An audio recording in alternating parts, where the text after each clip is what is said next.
yuraddiduha ahlul bid'ah wal liberaliyun wal almaniyun wa ghairuhum.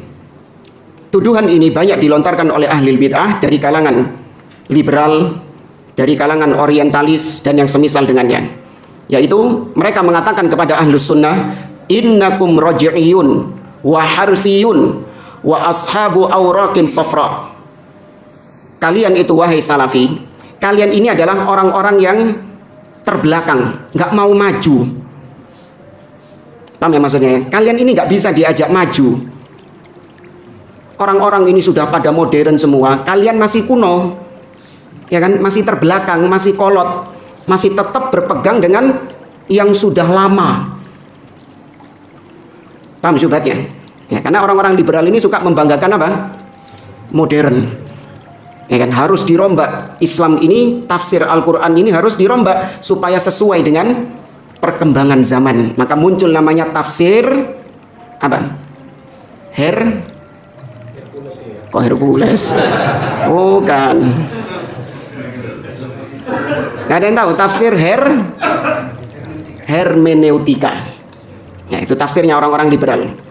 Yaitu mereka ingin tafsir Al-Quran, tafsir-tafsir yang sudah lama, tafsirnya Ibnu Abbas, tafsirnya Ibnu Mas'ud, ini lawas kabeh wisan iki, wis ojo digawe. Itu cocoknya untuk zaman tersebut. Adapun kita di zaman sekarang itu butuh refresh supaya sesuai dengan perkembangan zaman. Maka mereka munculkan tafsir-tafsir yang aneh-aneh. Salah satunya yang berapa tahun yang lalu viral, yaitu bolehnya seorang laki-laki berzina dengan wanita atas dasar suka sama suka. Ya, membawakan firman Allah Subhanahu wa taala, walladzina hum li furujihim hafizun illa ala azwajihim aw ma malakat aymanuhum fa innahum ghairu malumin. Dan orang-orang yang menjaga kemaluan mereka, kehormatan mereka, kecuali kepada istri-istri mereka dan kepada budak-budak mereka. Kata orang-orang liberal, sekarang ini perbudakan sudah nggak ada. Terus eman dong ayat ini kalau nggak diaplikasikan, ya kan? Mubadzir dong ayat ini kalau nggak diterapkan di zaman sekarang. Karena perbudakan nggak ada. Ada siapa yang punya budak di sini? Bukan pembantu loh ya, bukan ART, bukan. Nggak ada perbudakan. Nah terus ayat ini gimana dong? Maka disesuaikan dengan kondisi zaman sekarang. Maka dilihat ilahnya. Ini bahasa-bahasa seolah-olah ilmiah ini. Dilihat ilahnya. Allah menyebutkan apa tadi? Illa ala azwajihim aw ma malakat aymanuhum, atau kepada orang-orang yang kalian miliki. Tuh, budak itu kan dimiliki kan oleh tuannya. Paham enggak? Budak itu kan dimiliki oleh tuannya, kepunyaan tuannya. Sekarang nggak ada budak. Terus bagaimana kita mengartikan? Yaitu yang telah dimiliki cintanya. Nah, ya kan? Berarti kalau sudah dimiliki cintanya, maka boleh untuk digauli. Ya, ini tafsir kekinian supaya sesuai dengan kondisi di zaman sekarang. Naudzubillah. Nah, salafi katanya nggak mau diajak maju, nggak mau diajak modern, maunya kuno, terbelakang, sing berkutat sama apa salaf terus gitu kan. Ada lagi yang mengatakan ini orang-orang kafir sudah ke bulan, sudah punya teknologi canggih. Ini salafi ahlu sunnah yang dibahas tauhid, yang dibahas syirik, yang dibahas bid'ah, ya. Orang-orang kafir sudah pada maju-maju, ya kan? Orang Islam kok mau diajak mundur ke belakang? Ini maksud syubhatnya, tahu ya? Berarti ini masuk jenis yang mana tadi? Yang dusta, yang benar, atau yang ada kemungkinan? Yang satu, yang dua, atau yang ketiga? Ada kemungkinan.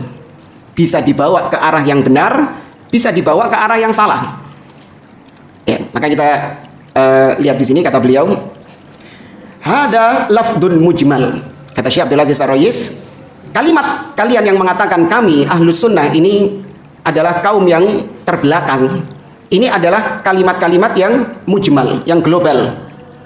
Mal maksudu birraj'i wal harfi. Apa maksud kalian ahlus sunnah itu terbelakang, mengajak mundur kaum muslimin mundur ke belakang? Apa maksudnya? Aturidu annana mutamassikuna bi kitabin qadim wa bi sunnatin qadimah ala fahmi salafi qudama. Apakah yang kalian maksud? Ahlus sunnah, salafi itu orang yang terbelakang ketika salafi memilih berpegang teguh dengan kitab yang memang sudah lama diturunkan oleh Allah, berpegang dengan sunnah yang memang sudah lama diajarkan oleh Nabi SAW, berpegang dengan manhaj para orang-orang terdahulu dari kalangan para sahabat. Apa kalau seorang memegang teguh hal ini, kemudian kalian katakan mereka itu terbelakang, mengajak kepada kemunduran? Maka kalau itu yang kalian katakan, fana'am nahnu mutamassikuna bihada walau qultum ma qultum. Maka katakan iya, inilah kami ahlu sunnah, kami berpegang dengan kitab, kami berpegang dengan sunnah dan pemahaman para salaf, orang-orang yang terdahulu. Bangga, ya memang demikian kami, gak usah malu. Namun kata beliau, wa in rahimat unufukum, meskipun kalian benci, lakin la ya'ni tamassuk bimithli hadha annana la naqbalu tatawwur wa taqaddum. Tapi meskipun kita berpegang dengan ajaran yang lawas, dengan ajarannya para salaf, bukan berarti kemudian kita tidak mau menerima perkembangan zaman, tidak mau menerima kemajuan zaman. Enggak. Ya, ahlu sunnah menerima kemajuan zaman, perkembangan zaman. Bukan yang kolot, tertutup, nggak mau modern sama sekali. Enggak, ahlu sunnah menerima perkembangan zaman, kata beliau. Kenapa demikian? Fa innal asla fi kullil muamalat al-hil ma lam tukhalif syar'a, ma lam tukhalif syai'an muharraman min dinillah. Kenapa kita menerima kemajuan zaman, kita menerima kemodernan? Karena secara asal perkara duniawi hukumnya apa? Mubah, hukumnya boleh, ya sepanjang tidak ada dalil yang mengharamkannya. Ya sepanjang tidak ada dalil yang mengharamkannya, maka boleh silakan berkembang dengan kemajuan zaman, sepanjang itu memang tidak ada larangannya di dalam agama. Ya. Makanya kita ini harusnya dalam perkara dunia itu menjadi seorang inovator, jangan jadi plagiator. Ya, kalau dalam masalah dunia kita jadi inovator, jangan jadi plagiator.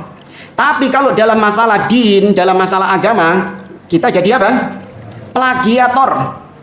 Ojo macam-macam jadi inovator, bid'ah jadinya. Ya, cukup plagiat, niru saja, jiplak apa yang telah diajarkan Nabi dan para sahabatnya. Sudah, jangan berinovasi di situ. Masalah dunia silahkan, sepanjang itu tidak menyelisihi agama Allah, tidak ada keharaman di dalamnya, maka silahkan. Nah, di antara tuduhan mereka juga tentang modern ini, para akhwat, ya, mereka nggak mau mengikuti perkembangan zaman, yaitu jilbab-jilbab model-model kekinian, ya kan, sing kok pocong loh, cekek-cekek ini. Hah? Iya, kayak pocong gitu, cekek-cekek lehernya itu, atasnya ada ikatannya itu. Ya, mereka nggak mau, katanya salafi ini nggak mau menerima perkembangan zaman. Ini kan model terbaru, ya kan, model terbaru dari jilbab. Ya. Diterima nggak kalau modelnya kayak gini? Nggak diterima, karena itu menyelisih syar'i. Kita nggak mau menerima perkembangan zaman yang di situ jelas-jelas diharamkan oleh Allah Subhanahu wa Ta'ala. Ya, maka terjawab syubhatnya bahwasanya ahlus sunnah, ya ahlus sunnah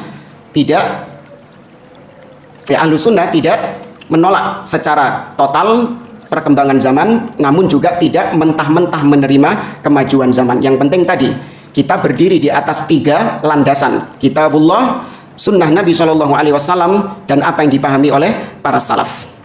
Kata Syekhul Islam Ibnu Taimiyah rahimahullah, innamal muttaba' fi itsbati ahkamillahi ta'ala kitabullah wa sunnatu rasulih SAW wa sabilus sabiqinal awwalin.